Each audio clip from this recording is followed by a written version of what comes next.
journaling is free therapy and is a safe space for us to be completely honest with ourselves. That's it.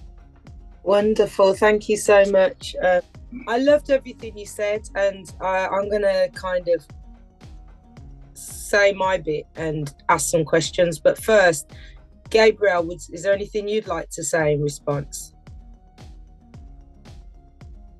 Yes. I like that whole piece. I really did. When you started talking about, saying journaling is like pattern recognition. That was nice. I didn't like. I was old, way of releasing. So like hearing you say that, it's just like kind of reconfirming like in my head how I already think about journaling. Then when you started talking about like pattern recognition and like, some people don't like to do it just because they feel like, it's only like to speak or like to get something off. But like writing every day, then you start reading it and realizing like your triggers, your habits, just even in writing, like it could be down to the word, the letter, to how you write, or something bigger of like how you feel on this particular day at this particular hour. And I really thought that was interesting when you said not comparative, but like say it's basically pattern recognition. Like that. Yeah, absolutely. I think I started journaling in my early 20s, probably around the time I started creatively writing, for all the reasons that you just said. I realised quite quickly that it was therapy for me. It was shadow work, and I didn't even realise I was doing shadow work. And I still to this day, as much as I can, I don't think I necessarily have it in my mind as a formal process, if that makes sense, just because I've done it for so long. And I just know that process of getting this and putting it to the paper, at the end of it, I'm going to feel better. Yep. I do like that aspect as well. How you say it is shadow work. I just think like saying like shadow work, people get, spooked by it because, you hear shadow work, it's got a little eerie sound to it. But like when you say journaling and compare it to comparing it, it's obviously shadow work.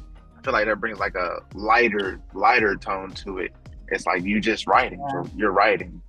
Yeah. And also the part with the releasing and writing it down and burning it.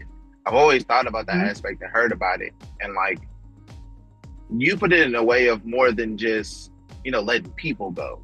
Because when I think about burning it, I feel like it's to let people go because people energy and that sort. But you said for moving and like just anything that you are stepping into something that's creating a new version of yourself.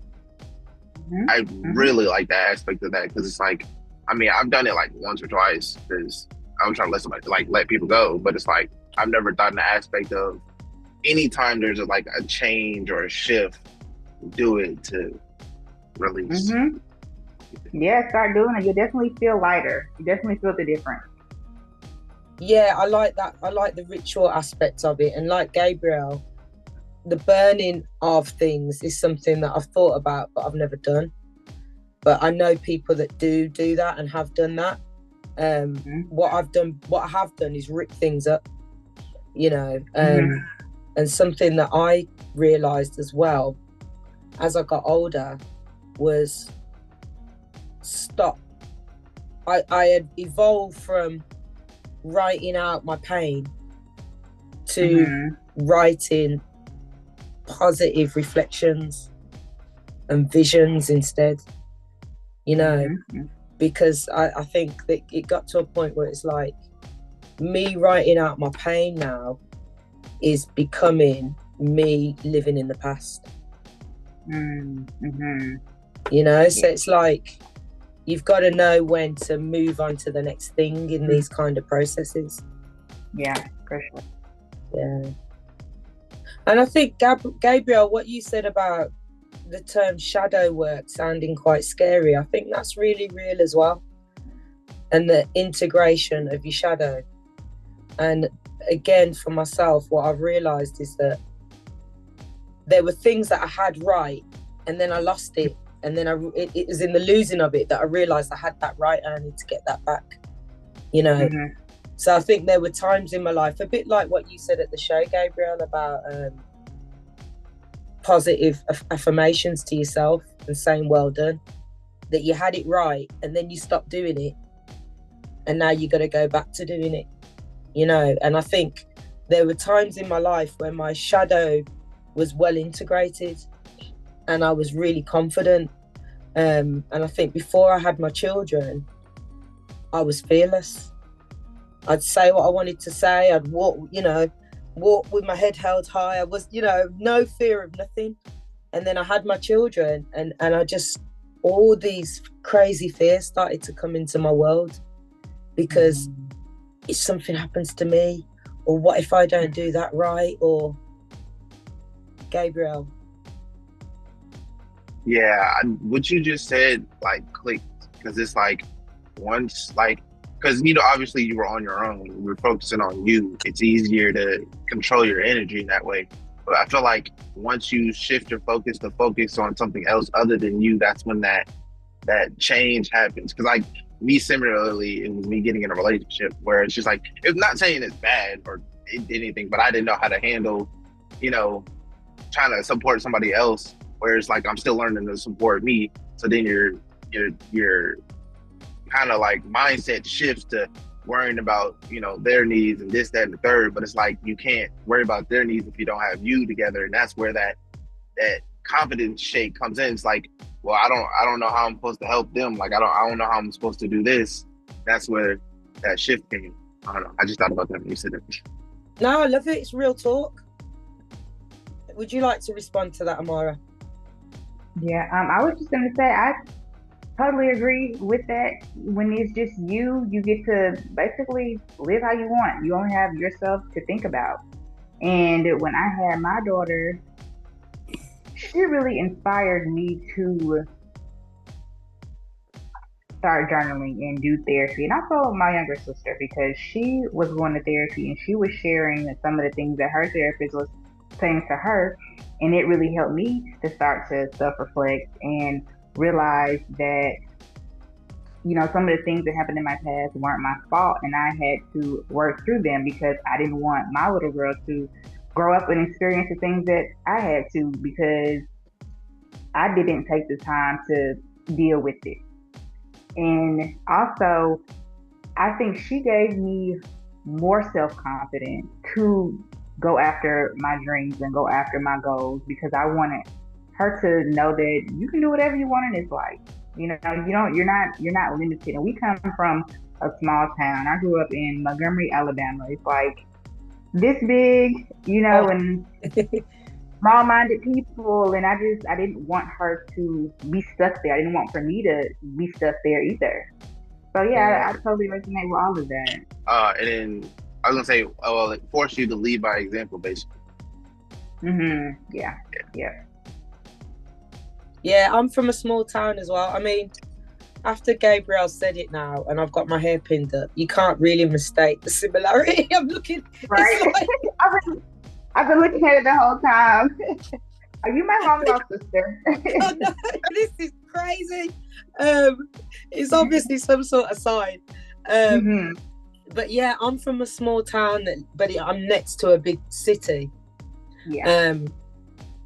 But my mom is from Barbados as well, which I'm sure you probably know is quite a small island. Everything you said, I mean, the first thing I wanted to say to Gabriel was, I can imagine, and I've had conversations with my brother and my cousin about it, the weight of being a man in a relationship and then becoming a father, because you are the protector if you're doing it properly. You got to be ready to go if you need to do that, and that's a big responsibility.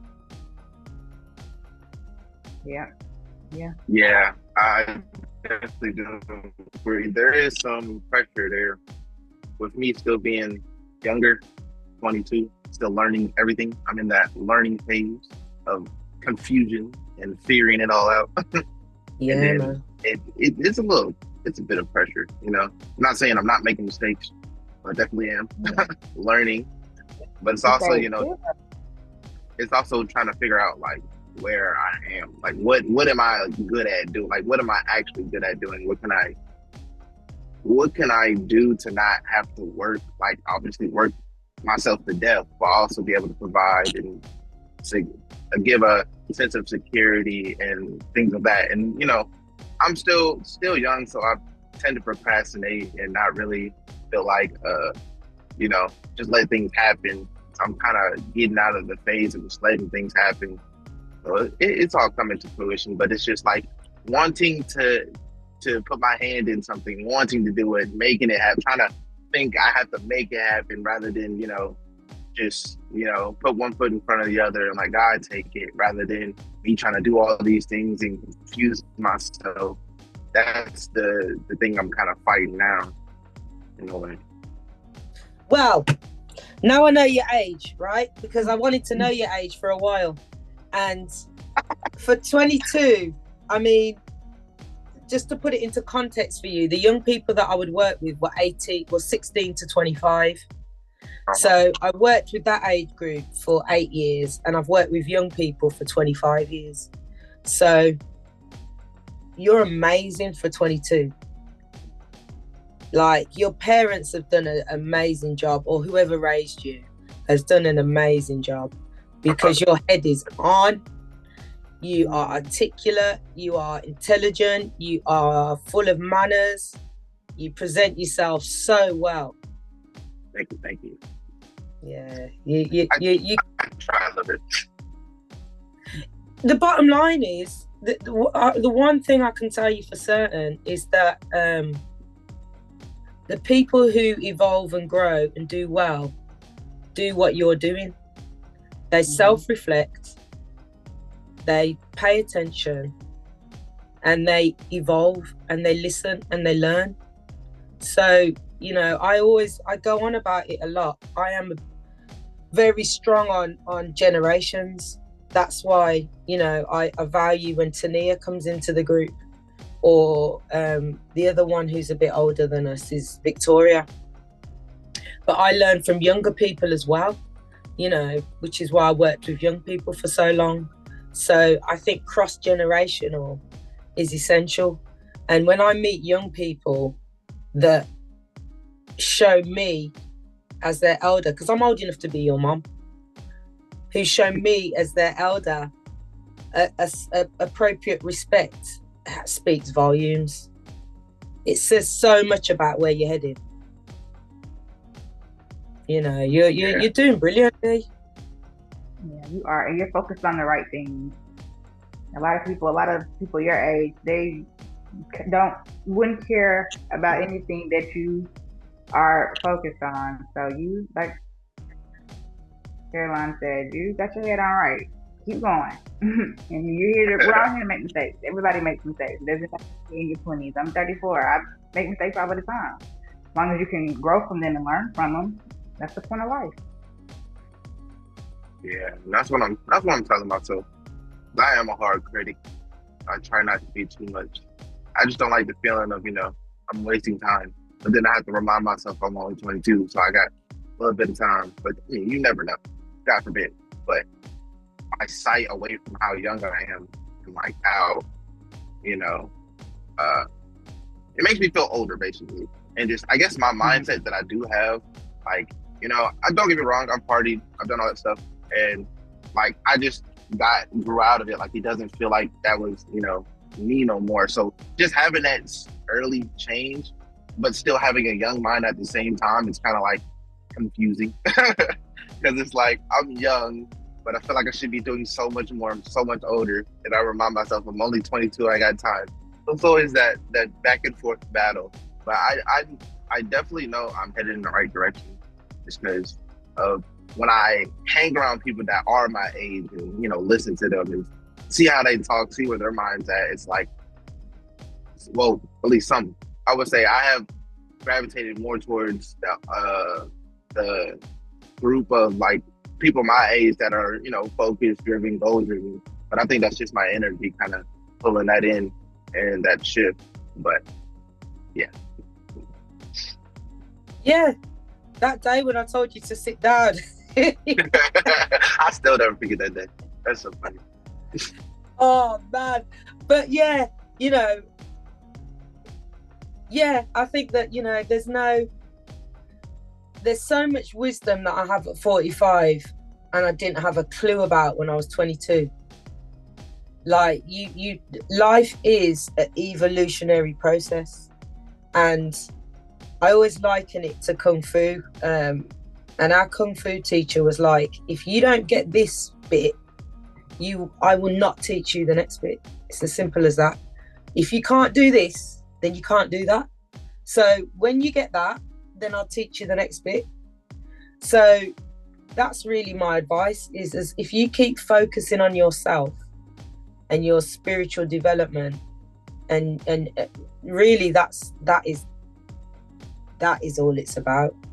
Even the mental, we talked about it before, but you know, controlling the information intake, but it's all spiritual. And the universe, even if you feel like you're floating at the top of, you know, the spiritual cloud or whatever, that's just the top of that level.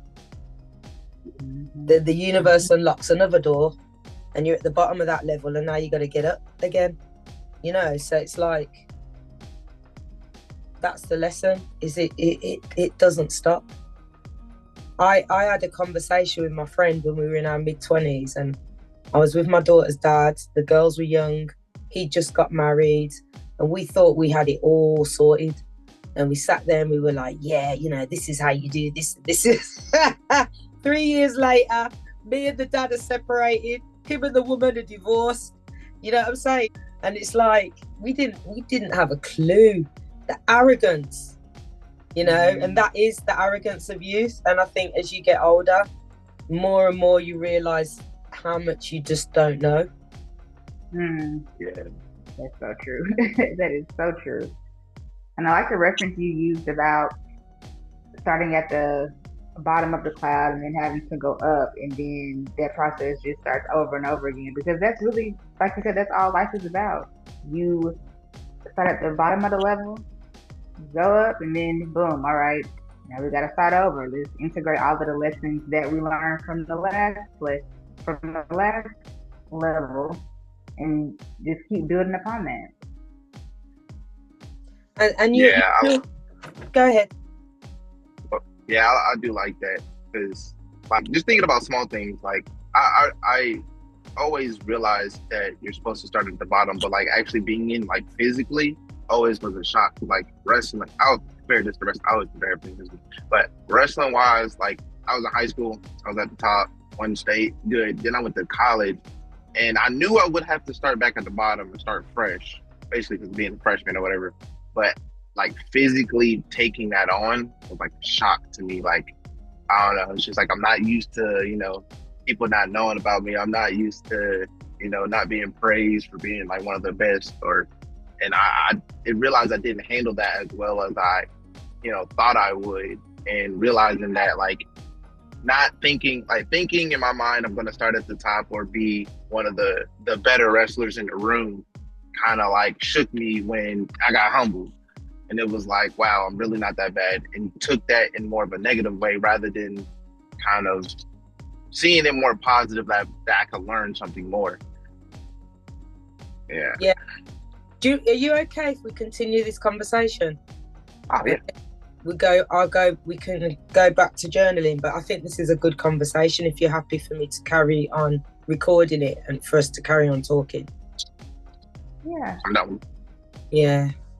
This is golden, because we've actually got 3 decades here, 20s, 30s, 40s. That's crazy. That really is crazy. Yeah.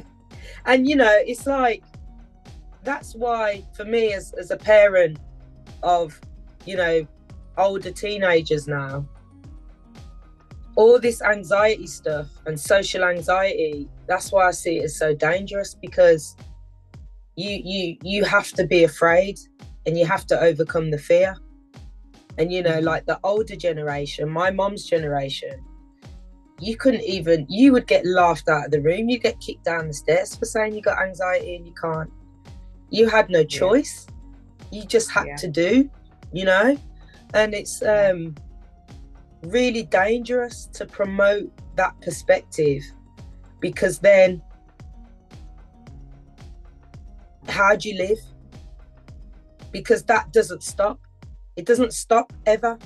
If you want to grow and evolve and you want to go into new spaces, all that stuff about coming out of your comfort zone and everything, it's that process that Gabriel just described.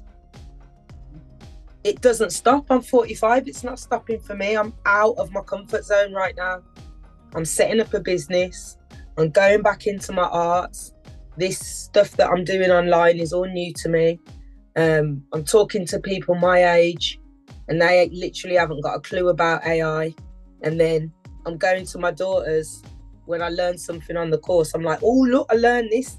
You should use this. And they're like, I've got it in my phone, Mom. I've had it for months. And I'm like, sure. I thought I was like ahead of the game. But, clearly not. So that being out of your comfort zone is life. It's accepting that's life. And the minute you start saying it's okay to be afraid, and if you're scared, don't do it. Yeah. Dangerous. Yeah. So I love that. My advice, Gabriel, is just buckle up. It ain't going to stop. Your son is going to teach you so much about yourself. If your son is like my youngest, you're going to be arguing with yourself as well, because I am regularly having an argument with myself. Yes. Oh, yeah. And then I'm like, I'm waiting for it. And then I'm like, oh, she got it from me. I'm just waiting for it, because it's like he already has like high energy as a baby, because it's like he's always moving, he's always punching. And when I say punching, I literally mean punching. Like, he got some big heavy hands that I had when I was little. And it's just like seeing that, and then knowing the stories like from my brothers and my mother about how I was when I was little, and knowing how I was when I was little, crawling on all fours, climbing trees, breaking things, getting all into this. I'm like, oh man. It's gonna be fun. It's gonna be an adventure, but oh man. Mm-hmm. And one thing I recently thought about, this has to do, it has to do with more of like the starting at the bottom and climbing the way to the top aspect. I put it into like a pattern, or like shape wise, like looking at a circle, is a loop. If you keep thinking like mentally, if you keep thinking about the same thing, you're just going in a circle, you're going in a loop until you have a change in perspective, which is like, more 3D perspective, and flip it and think about it being a spiral, you won't grow. So in my head, it's like thinking it's all about perspective. When you look top down at a spiral, all you see is a loop, all you see is a circle. But once you get a whole nother perspective and take it more 3D, more than just you, it's a spiral. It's growth. It looks like you're going in the same circle, but if you look at it different, you'll see that it's just continuous one way. Yeah, and I love that. Perspective is everything, because you could be in any situation, and if you're looking at it from a victim mindset, you're never going to grow out of it. But like you said, change your perspective, change how you're viewing things.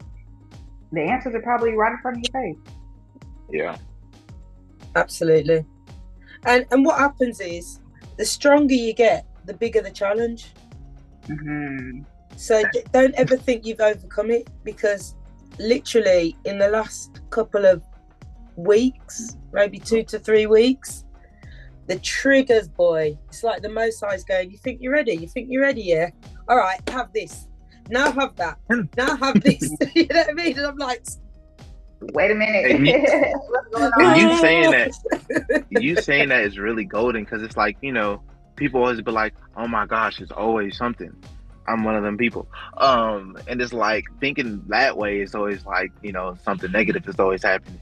Well, it's meant to, because, everything's a lesson. It's supposed to, you reached a new level, now you got a new problem. You got good success, now you got another problem to solve, so you can have more success. Your success comes from like pushing past that trial, that error, that problem. The solution is the growth. And it's like, if you don't think about it that way, you're always gonna think like something wrong is happening, something bad is happening. And it is on. You're such a clever young man. Sure, you're clever, man.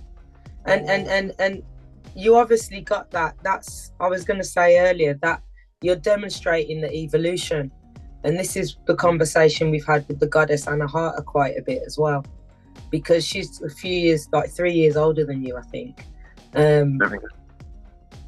But her mum is evolved and has evolved her child. You know what I'm saying? So you got the wisdom of your parents and your own intelligence and whatnot on top of it. So you are the positive representation for me of the future.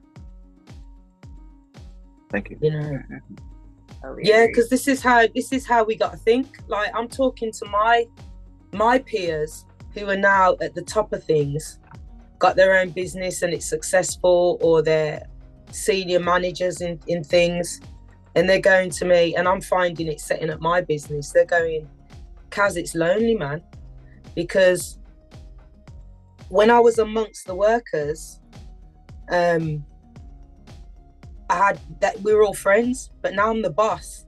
No one wants to talk to me like that.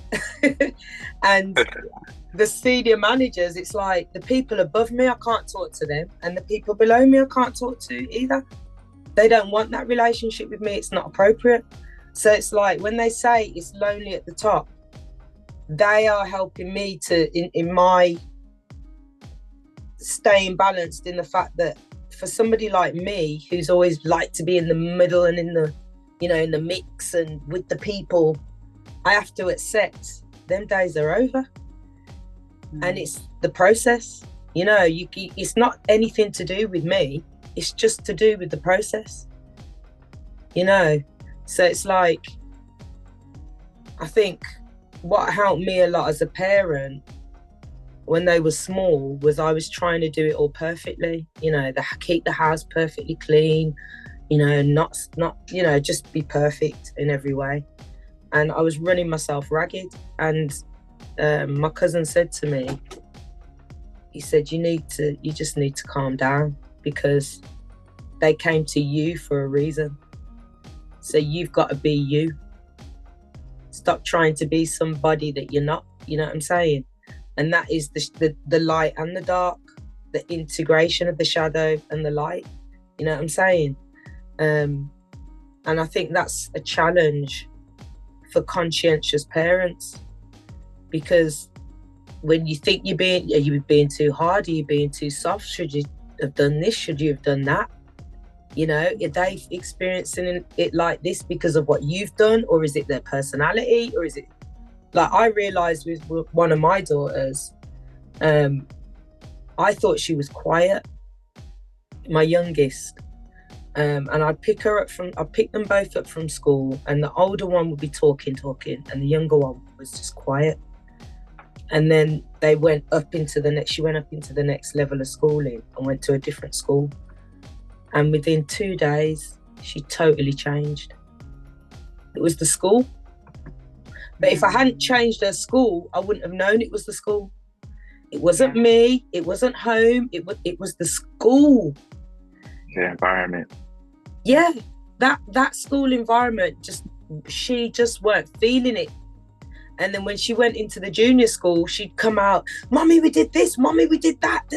You know, and I'd be like, I thought you were quiet. You know, so it's like just having that awareness as well, that if you see changes in your child, it might not, if you're anything like me, you go, it's me. What do I need to do as the parent but it might not be anything to do with you. Yeah. That's real good. Because even recently thinking, like, outside of, you know, children, like me personally, I realized that, you know, I'm a hard critic of myself. I'm in my head a lot and things of that nature. And I realized, like, because when I went through college, that whole time I was like kind of down. I was only talking to myself and my homeboy. Then my homeboy left. And it's like, I'm trying to communicate with other people, but I just didn't want to talk. I literally felt like I couldn't talk. And now more recently, I've been talking a lot more and thinking a lot more. And I've just realized I have been like pushing to change my environment. Like, I'm saying I want to get more active with y'all. I've been writing. I've been in the high level club. I, started just kind of branching out and just realizing I'm reaching to change my environment. And it's crazy how much to think about, like how much your environment can really change like how you are. But like thinking back on my life, every time that I've changed or like, just my actions have changed. Like when I was bad, when I was little, I was in more inner city schools, or like when I was, learning a lot more, I was in more active schools. Like just seeing how a small change in the environment can really change your whole persona, your personality. Absolutely. And it's the self-reflection. Because when you got a small child, that they're not even able to communicate that stuff, and this is bringing it back to the journaling, is that's where you can see yourself. Because I know for me, a lot of the time, I wouldn't know what's bothering me until I started writing. Yeah, same. Yeah. Go ahead. No, you go ahead. I'm just talking. Okay. I want to hear you. Go on, girl. I was just going to say the change of environment is so true, because I lived in Montgomery, the place I was born, for 29 years. And that was when I was at my absolute lowest, like mentally, physically, spiritually. And the last year before we moved, I literally was in complete solitude. It was me, my daughter, and God. That was it. I cut off all of my friends, cut off everybody.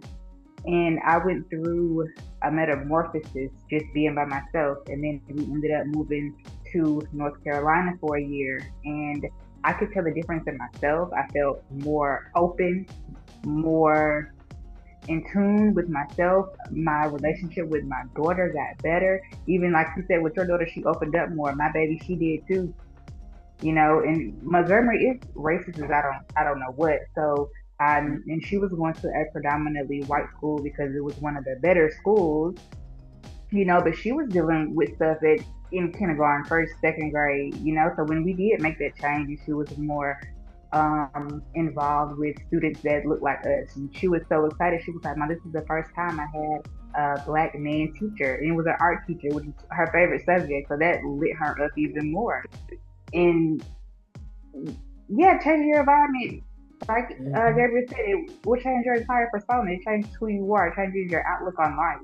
It will make you, not make you, but you will realize things about yourself that you never noticed before. Like, is that me? Am I really doing this? Am I, taking these chances? So yeah, that's all I was Yeah, saying. because how do you know who you are? Once I realised that, how much of this is me and how much of it is programming. And, being the third of 4 children in a relatively decent sized Caribbean family, and having manners and respect, there was a lot of me just complying and going from compliance to wiling out. Depending on the circumstance, you know what I'm saying? Like, that's the truth. And like yourself, Amara, I had to go into the Most High forced me into a situation where I was able to get some solitude. So my daughters would stay at my mom's when I became a single parent, the days that I worked. So I would work Monday to Wednesday, and then I'd pick them up from school on a Thursday. And then they were back with me until Mum would pick them up on a Monday. And that was for about 4 years. And that's where I did the work. Because I couldn't do it with them here in my presence. But it gave me the balance of being a mom and having that.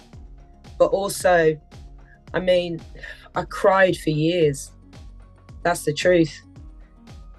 Just facing myself and realizing most of what I think I believe in, I really don't. Yeah. A lot of it's rubbish. A lot of stuff I actually don't care about. I don't even have an opinion on. You know, we're constantly bombarded with, you should think this about this, and you should think this about that, and you should, you know, high spirituality is just love. Yeah, it is. And it's alignment or not. So if you feel like something's making you uncomfortable, likelihood is it's out of alignment when it comes to a person, you know. And I think for me, I was a people pleaser, and I didn't want to hurt people's feelings. Yeah. And my feelings came last. Yeah. Mm-hmm. I can totally relate to that. And I'm the third out of 4 as well. But yeah, a lot of it is just complying and not wanting anybody else to feel bad or saying no, and you put yourself on the back burner, and that causes you more depression and anxiety and all of that. So yeah, I agree with all of that. Yeah. Before I forget, we were talking about the environment part, and that reminds me, like, bringing it back to journaling when we're talking about the ritual of burning paper and releasing energy. Why, like, I feel that connects so much, because it's like, if you go into an environment like where you got this built up energy and you can't really, you know, take in energy of the environment, you still change, not really for a better thing. And I think, like, thinking about it, like how energy can really rub off on you being in a different environment, is just thinking those two connecting is pretty, that's dope. And then let's see something else. Yeah. Oh, thinking about how, like, most of the thoughts that we think and the things that we do really truly isn't, you know, us. It's programming, how we grew up, what we've been around. Environment is kind of crazy. That actually ties back into what I was just saying about the burning energy and stuff like that. Like, now you can think about burning off things that, you know, your mother has told you. Like, obviously not the things that are helping you, but, you know, some things that you don't really feel a connection to. Like, you know, say if you grew up around a whole bunch of people that were, I don't know, artists or stuff like that, but, you know, you really aren't good at art and things like that, but you're, you know, being forced into that position since you were little, and it's something you have to do, even though you may like music more than, you know, painting and stuff like that. Like, that goes there, release that. That's the type of energy. Now you have space to put yourself in an environment like that. Yeah, because your soul will scream at you. Your higher self will scream at you. If you don't do, you know, music and creativity is really what I should have been doing.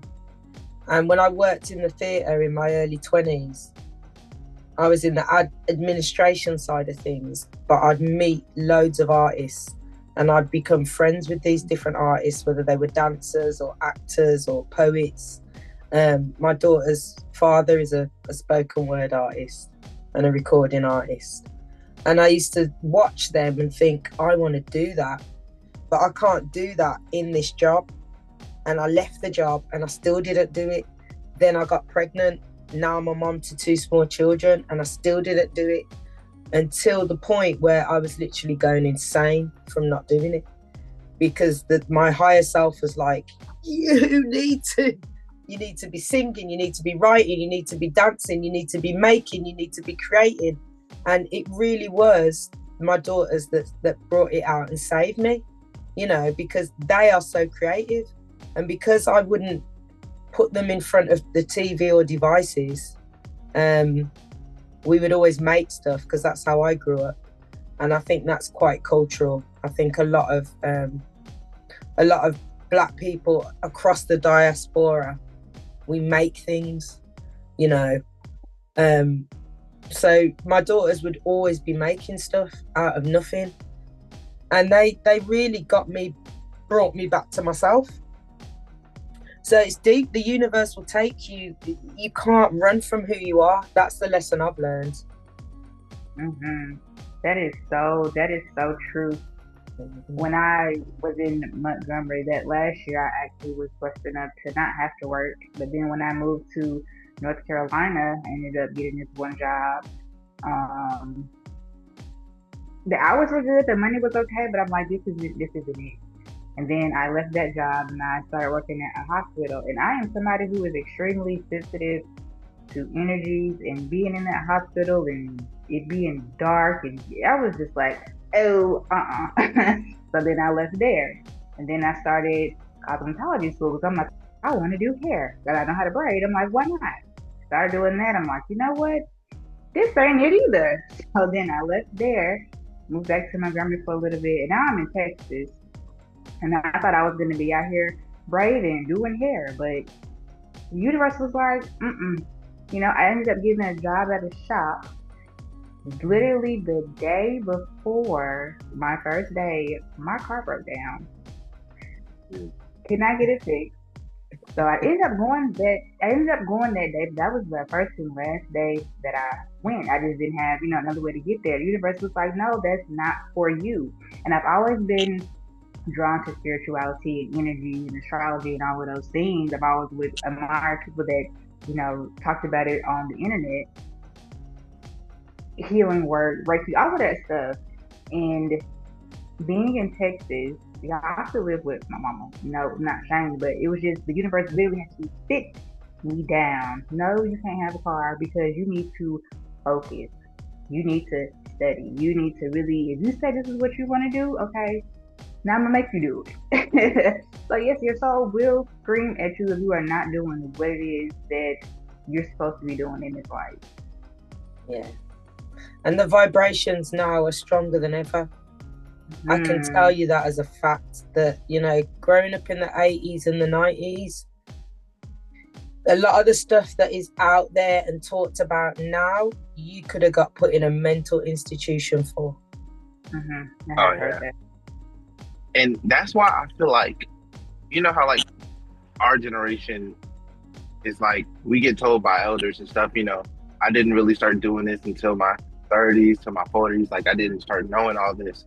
I feel like that's why our generations are like starting to, not work, but like trying to figure out ways to do what we like earlier, or like, trying to do it on our own earlier, because so much like a lot more heavier nowadays than it was before. And I feel like that's that energy. There's a pickup in energy. So now we're wanting to be creative. We wanting to be us. We're wanting to be authentic more than just fitting the narrative, just fitting the family work, just going with the motions.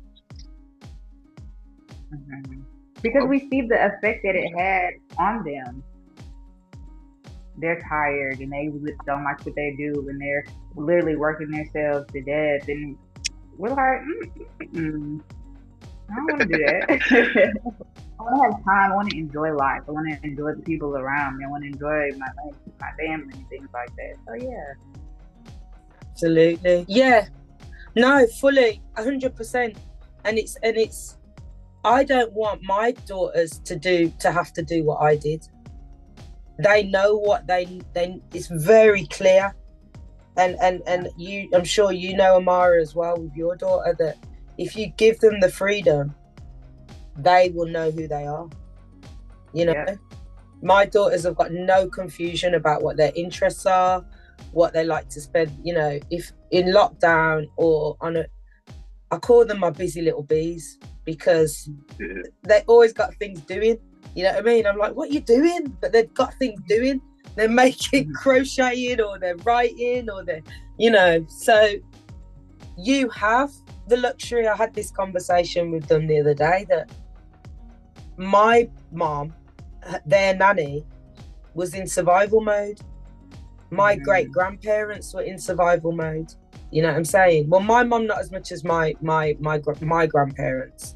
My grandparents came to England from the Caribbean, and I only found all this out recently. But Nanny was working 2 jobs. Granddad was working 2 jobs. Granddad was at a factory and had his tailor shop. My nan was a cook and she was a cleaner. They had children here when they came here, and they were sending money back home because they had 7 children in total, so 5 still in Barbados that they had to send money back for. They're living in a shared house. You know, they were able to get a mortgage, and at the time they weren't giving mortgages to Black people. So I don't know how they were able to get that mortgage, but by the grace of God, they did, and they bought a house. And that was the foundation for their children doing well. You know, my mom's sibling group all do really well in life. You know, they got degrees and masters and great jobs and all of that, but they still survival mode in the sense of you got to fit into the system. Your options are within this system, you know. And then there's the bridge of like me and my nieces and my younger cousins that are like Gabriel's age and your age, Amara. My niece, my eldest niece, I think I'm 11 years older than her, so she's 34. And my niece after that is 30. And then I've got some around your age, Gabriel, you know. And you guys, I said to the girls the other day, it is what a time to be alive. It really is. You know, they can keep trying to terrify everybody with AI, but I can have a business, use AI, and look like there's 20 people working. Yeah. You know, you guys can actually follow your dreams. You don't have to do that. And trying to do that is going to backfire because the times have changed. Yeah. That's why 19 Keys is powerful, and that's one of the reasons I listen to him, because he's talking sense. He's, you know, he's telling people what needs to be heard. Him, and there's other people that I listen to as well. But obviously we're in the high level club. But what I like about him is that he says it in a way that I can hear it. Because there's a lot of people I can't actually listen to. They just get on my nerves. Yeah. And he speaks across generations. I think Black Magic 363, Brother Rich, I like him as well. And he says that, he says a lot of older people can watch his channel. Older people like my mom's age, like his stuff a lot. Because he's respectful with it. But we got to know the times that we're in. You can't be in 2025 thinking you're in 1980, that model. And your generation, Gabriel, like you said, you're not down for it either. Yeah. We weren't either, but we had no choice. I'd get licks if I didn't go to university. So, you know, get your ass in that classroom now or else. And that is something that's huge with the age of technology that we're in. It just creates a lot more freedom. But I do like 19 Keys on the fact that like it like we got so much freedom to do whatever, but that's also very dangerous because as he's talked about, like we have a overwhelming of information society right now. Like there's so much information out there. Like that's why, you know, our generation seems to be like lazy or whatever, because, you know, we're still figuring it out, because it's like we got so much we can do, and it's like we just don't know how much we can do right now. Like back in the day, it was solidified. It was, you know, you select it, now you're doing it. But now it's like we're kind of, you know, messing around with tools, messing around with AI, seeing what we can do. And it's like 19 Keys pushing the message of trying to, you know,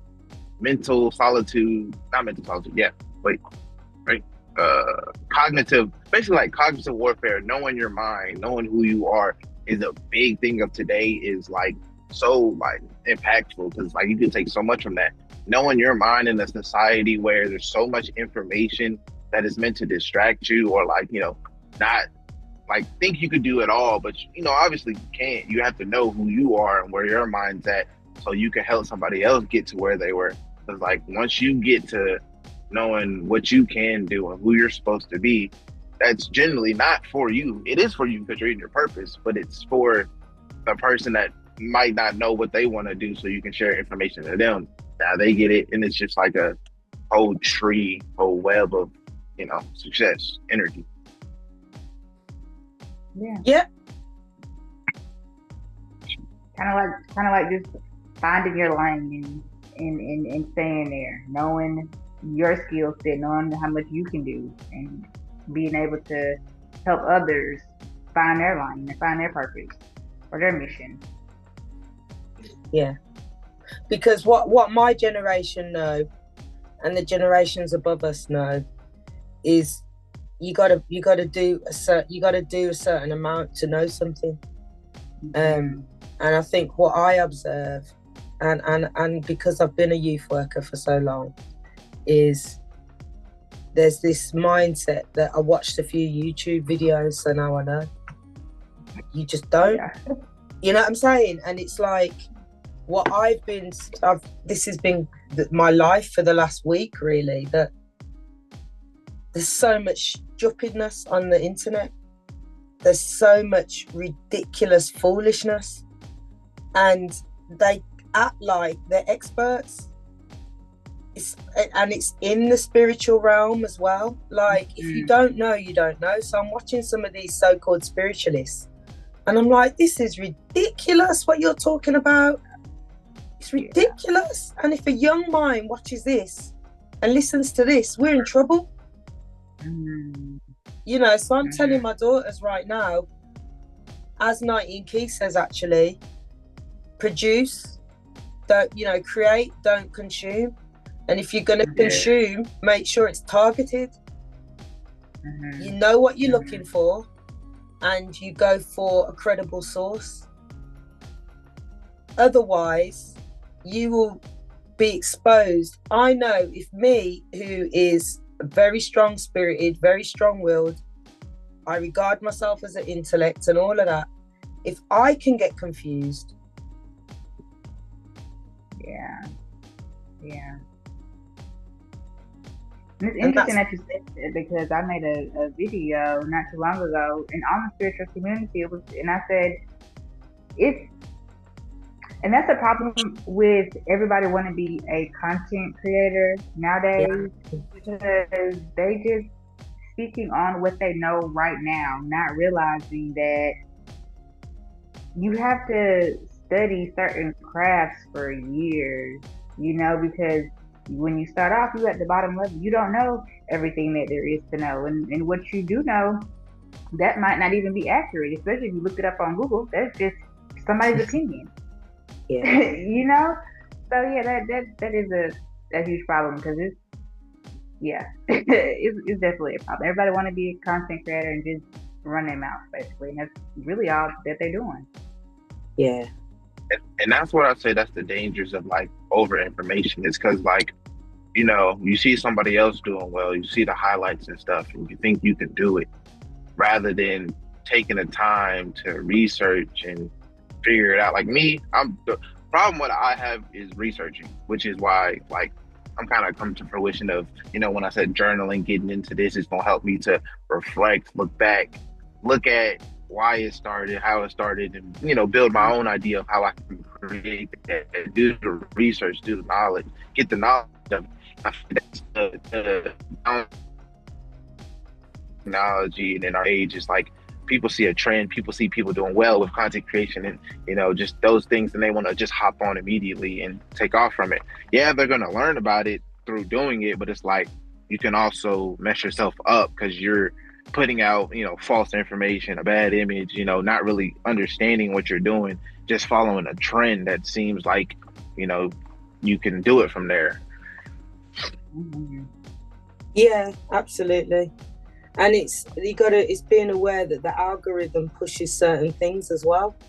It pushes negative stuff. It puts things like our channel, and there's work I'm going to do around algorithm stuff, but it isn't what is popular.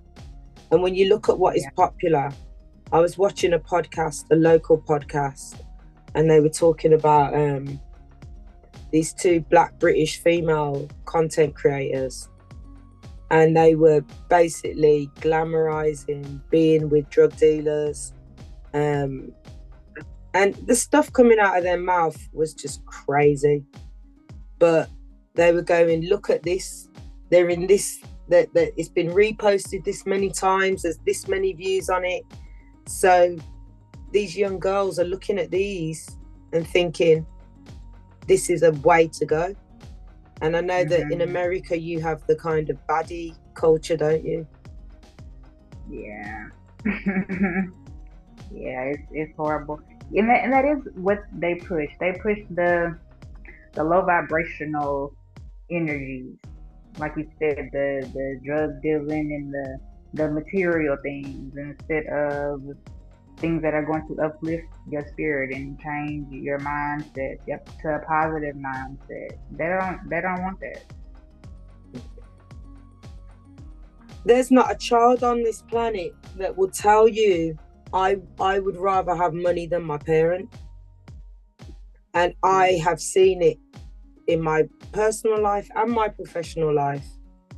Children that have grown up with loads of stuff, but they don't even know their parents. They're not comfortable around them. You know, they don't want to spend time with their parents because they don't know what to say. But they've been on holidays, they've got all the labels, they've got a nice house, they've got, you know, it's the only thing that matters to children, the only thing is love. That time and attention. That's knowing that you're going to be there for them when they need you.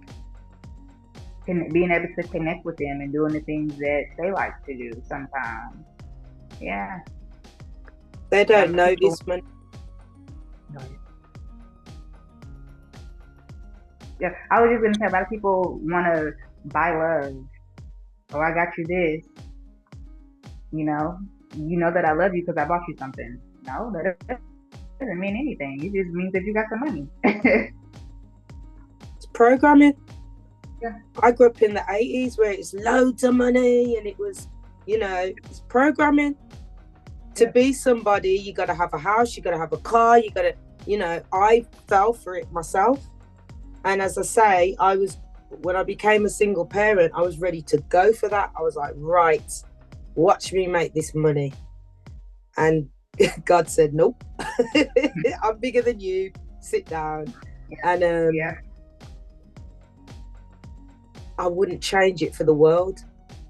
I remember one Christmas, because of the way I went from full-time work to part-time work, and the way it worked out was there's like a gap in the way you get these it's called tax credits in the UK. So my money was really tight, and the girls were probably I think they were 6 and 7 or 7 and 8. And I was like, Mommy hasn't got money for Christmas. Even though I'm not a believer, never taught them about Santa Claus and all that stupidness. But I was just honest, Mommy hasn't got money for Christmas. And they were like, it's okay, Mommy, we don't care. I fully meant it. And I did buy them presents. And, but all the way through, we've just had so much wonderful experiences that are not big money things. Not having a car and having to get the bus to school. We used to, when it was freezing cold in the winter, and obviously we were all wrapped up and everything, but when it was really cold, we'd go, let's huddle like penguins. And they'd all come in and we'd all hug at the bus stop. And then we'd get on the bus, and then one would be here and fall asleep. The other one would be on the other side and fall asleep. And I'm just like, if I had a car, we never would have had that experience. And I'm not saying don't have a car, obviously. Yeah. But it's those moments where financially it was tight that actually brought us together in a lot of ways. That's why I like love. Go ahead. I was just gonna say, and it's your perspective on it, because a lot of people, they wouldn't have been able to see the beauty in it. They wouldn't have been able to create those memories and huddle up like penguins. They wouldn't have done all of that. But it was your perspective in your mind and how you decided to see the situation. Thank you. And that's really why love is the highest frequency. Because it's authentic. It's something you have to experience. The experience is what creates the love, the change in perspective. And that's why, you can't trade love for nothing. Yep. Because love creates experience, which creates memories. Memories is how we live. Yeah. Siblings that grow up sharing a bedroom have all those memories. Having your own bedroom can be lonely. You know, I said my girls still share a room, and I'm like, when I was a kid, first I shared with my older sister, then she went into the other room, then me and my younger sister shared for years, and then it was when my brother and my sister left the home to go to uni, and that me and my sister got our own rooms, and it was great, but you can't turn around and have a chat in bed anymore. You know, you're in there by yourself. You know, it's Yeah. Yeah, me and my little sister shared a room for a long time, and you're right. We used to be up at night playing, laughing, talking, supposed to be asleep, and yeah, when you get your own room, it is lonely. I didn't even think about it like that, but yeah, And you know, actually thinking about that, that actually does make sense because I've shared a room until I went to college, so I can definitely see that. Um, and honestly, I feel like that's where 'cause I'm the youngest out of four, so I already have that, one clingy personality because it's like I got babied by everybody because I'm the youngest. So a lot of things got done for me, and it's like actually thinking about that, having a room did create a lot of memories because it's like you could talk to somebody, you could bother somebody, there's somebody always there. I really didn't think about that aspect about sharing the room creates a lot. It actually creates a lot. the TV makes it look like everybody should have their own room and you should have a house that's big enough, and if you don't, there's something wrong with you, you know, and it's just total rubbish. A lot of the programming is rubbish. It's just designed to make you feel inadequate, and most of the world doesn't live like that. And some of the happiest people in the world have the least resources. You know, so it's like, why is it in the West or in these countries that are deemed to be successful, people are obese, mentally ill, anxiety, you know, depressed, got illnesses that don't even exist in other parts of the world, dying from strokes and heart attacks, and it's mental. You know, it's the belief that you're supposed to be at this point at this time. And that's why I just wanted to bring it back to that for you, Gabriel, because you're always on time and you're always where you need to be, always. It's not a race. And I know for men, the pressure is worse. yeah. Yeah, I can agree to that. I feel it. It's just always feeling like the need to do something, like I'm not doing something. I really hate that feeling. Well, nothing to hate from I really dislike that feeling because it's like, always makes you feel behind. Even though you could be in the best position, but you always feel like, you're not doing something. And that's really dangerous. I'm telling you that as a professional and as just as a mother and as an elder to you. That's dangerous to your mental health because you're not present then. And I've seen it in my peers. I've seen men my age and older, your life will fly by and you achieve all these things and you don't think you've achieved things. It's it is there for women as well, but I think men are more competitive with each other as well when it comes to like money and status, and even just practical things like my cousin's like, I'd get the bus cars, but I'm 6 foot, I'm 6'2", I can't get on a bus. I'm 5'2", I'm a whole foot shorter, and I'm a woman, so it means nothing. I don't care about getting buses, but for him, it's actually uncomfortable. It's inconvenient, and he had children younger than me. So as a father of 4, he needs a car. He needs to be able to transport those children around, you know. But just we know the crisis with men and their mental health, and especially black men and their mental health. So, you know, you're impressive. You're an impressive young man. So don't waste your time. Enjoy every moment of being married, having a young family. You know. Sometimes you get further when you take the time to slow down. No, that's it. That's all I was gonna say. Sometimes you get further when you take the time to slow down. And that's exactly like where I'm at now. And it's actually funny because it's like I've had the mindset of feeling like I'm not doing enough. And it's just multiple things occur to where it's like humble, sit down, relax, take time.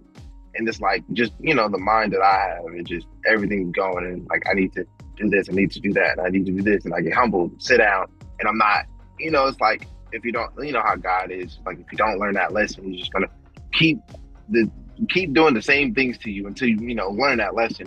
And I think I'm seeing it a lot more. It's like just need to slow down, focus, pick something, and like just work on it. And I think that's just where I'm at now. Because I don't know what else to do. So it's like just focus, know about yourself, relate to yourself. And it's like I was at a point where it was like I was starting to relate to like research and do stuff for myself, and I saw everything, you know, getting put together. But then I went right back to thinking, oh, I need to do this and do that, and that's where it's like it fell out again. He's like, well, learn this. I like that. A baby, a young family, a baby is like nothing else. There's no, Amara knows, there's nothing like it. That first year is hardcore. So many things to learn. Trying to figure it out, wondering if you're doing this right or if you're doing that wrong. Sleepless nights, yeah, I get it. Yeah. And go ahead, Gabriel. And I feel like that's what, you know, having kids does, or at least it tries to get most people to do, is, you know, is to slow down. Like, you know, I feel like that literally is like God's way of forcing you to slow down. Some people might not see it that way. It's all about perspective again. But it's like, I mean, evidently it still will make you slow down to a point that you weren't at before. I take it as a lesson. Not like a bad lesson, but just, you know, a lesson of life. To slow down, to nurture something, to grow something, you know, think in ways you haven't before. It's the most profound thing ever. And people bumble into it like it's nothing, you know. And even I, who wanted children so badly, and I was 27 when I had my first, 28 when I had my second, I didn't understand what I was getting into. And I was an aunt at 11. I was changing nappies from then. But, you know, my first daughter, at the 20-week scan, they told me she's going to need an operation when she's born. They said she's got a cyst. And it actually turned out to not be a cyst. It turned out to be nothing in the end. It turned out to be a blocked tube that had swollen, and it looked like a cyst on the scan. But when they operated on her, they just unblocked the tube, drained off the fluid, and she's got 2 healthy kidneys. But I wasn't prepared for that. You know, all the developmental stuff, you just, like you say, you know, the younger one, I said to her the other day, she was stuttering at one point really badly, and her dad's got a stutter. So I went to the doctors, got her referred for speech therapy, and by the time the appointment came up, she stopped stuttering. She's this this one is a character, right? But you know, she was like one time she said to me, I have to tell you this, she said to me, "Mummy, And I was like, yes, Millie. She was 2 at the time. She went, you look like Fat Albert.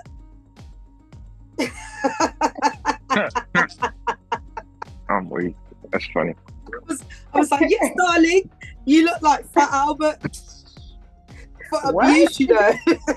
yeah. But yeah, you know, it's that's why you have to slow down. That's why you have to not panic. That's why you got to just keep your eyes on them and enjoy every minute. And because it's not easy. What is again really fascinating about these times is age is relevant, as I say, but it's not defining, because there's people my age that have never journaled a day in their life. And then there's like my daughters who've been journaling since they were 10. You know? Yeah. So just because you're older doesn't mean you know this stuff. Or that because you're younger you don't know this stuff. Because I do more and more. I'm seeing, I think it's, and I'm praying for it to all calm down, but what I see right now is a polarization. You've got young people with extreme mental health conditions, addicted to devices, slowed down cognition, not poor literacy, you know, can't write properly, can't read properly, can't spell, can't do maths, poor numeracy. And then you've got the other end, young people like Gabriel and the goddess Anahata that are high achievers, know about spirituality, know about controlling the mind and how the mind affects outcomes and all of that, you know.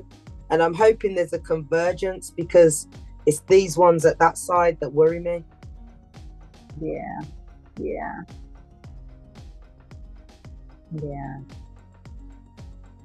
Because do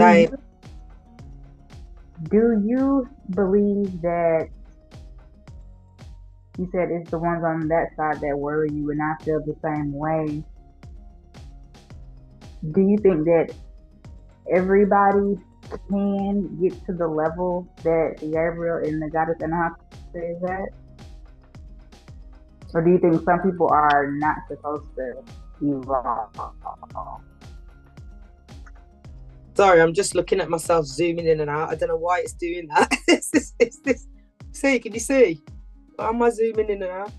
Yeah, I do think everybody will get there, because you there's been people that have predicted, and it's happening already, like higher self-harm rates and unaliving self rates. And that started in lockdown, and it's not stopping. So it's like, what we have to save them. You know, I saw a Fox News thing on YouTube yesterday where a teacher left. Obviously this is your country, this is America, but it's happening here. A teacher left teaching because she says high school children, they can't read or write, and they don't see any point in it either. And they're submitting assignments that are just chat GPT, and she sits them down to write something and they can't do it. And what we know as a fact is the more screen time you have, the more anxiety it creates, the lower self-esteem it creates, the more risk aversion it creates. I know all this as a professional because I've been on courses and all sorts, you know, in my job doing it, and I've seen the effects of it. And if we focus on that, the future is really scary, because we already have an issue here, which I know you have in America as well, of some of these young men particularly, but young people that are just heartless. They will scam you, they will rob you, they will kill you, they will... heartless. because they don't see. Yeah, and they cannot get out of that survival mind state. Well, they don't value their life. Yeah. If you don't see a future for yourself, why would you? Why would you care? Yeah. Some of them are on a. They're looking to unalive themselves in a different way by going out there and acting nuts. You know what I'm saying? So it's like the exceptional ones are like supremely exceptional. You know what I mean? Like, I'm not exaggerating when I say you're impressive, Gabriel, like you really are. I'm not exaggerating when I say the goddess Anahata is impressive, because she really is, you know. And I believe, you know, when you hear people like Dr. B, and he talks about if you are vibrating at that highest frequency, how powerful your field is and how much that will impact and raise up the vibration of people around you. You know, that's what I'm banking on.